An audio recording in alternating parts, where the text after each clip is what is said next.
Well, hello, First Pres Mommy, church family, and friends. It was so good to worship with you this past Sunday. 2 weeks in a row in the same place. I think we're getting a little bit spoiled.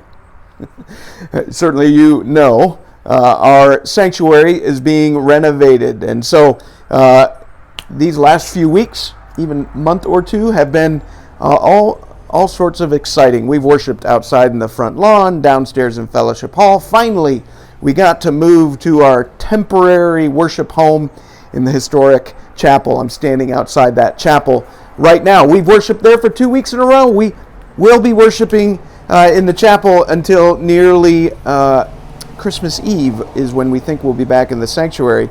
But, again, I think someone thought we were getting a little too comfortable or spoiled because this coming Sunday we've got another challenge to navigate.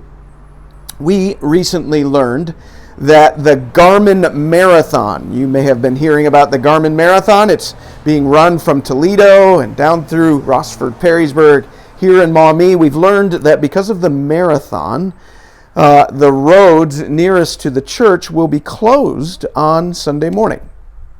Specifically, the Maumee-Perrysburg Bridge and River Road, Broadway here in town, which runs right behind me, right in front of our church. Now, the Maumee police did say that they would station themselves here at this intersection and do the best that they could to help us navigate that intersection and make it into worship. But the more and more the elders of the church and the staff of the church thought about that, we thought that's just going to be a mess. And we want to make sure that we are lifting up the importance of worship and doing everything we can to invite our community to worship. We do recognize 1 Timothy 4:8 says, hey, physical training is of some value. The marathon has some value.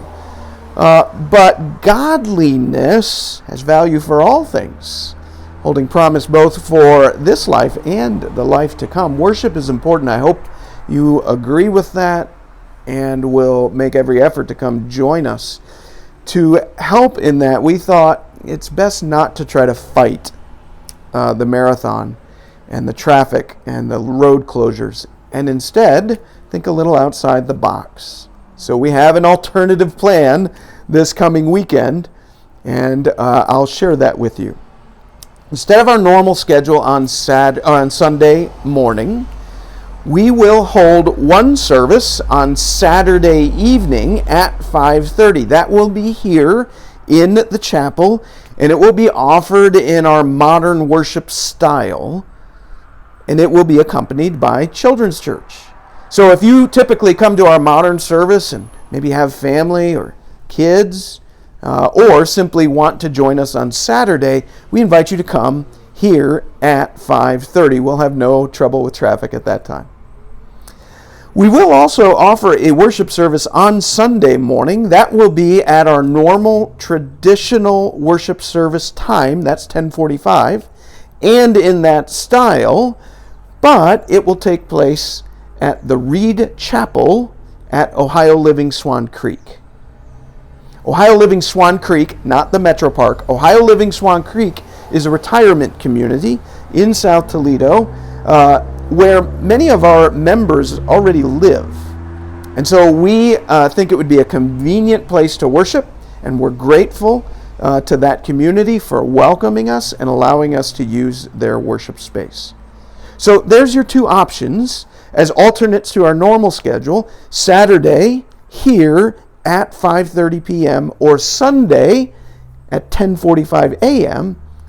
at Ohio Living Swan Creek in the Reed Chapel. Now, I don't know how this is striking you. There's a part of me that pushes back and goes, Sunday morning should be for worship in the church, and how come we're being made to change?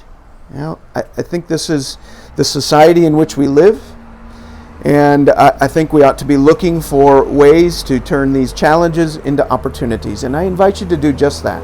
Think about these two new opportunities, not just as opportunities for you to worship, but to invite someone to join you.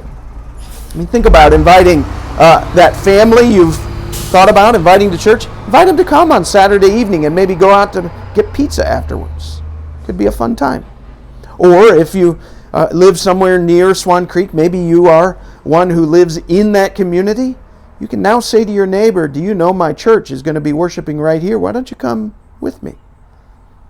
This challenge presents an opportunity to lift up the importance of worship and our relationship with Jesus and invite others to discover him for themselves. And so I hope you'll see it as that and join us for worship this coming weekend.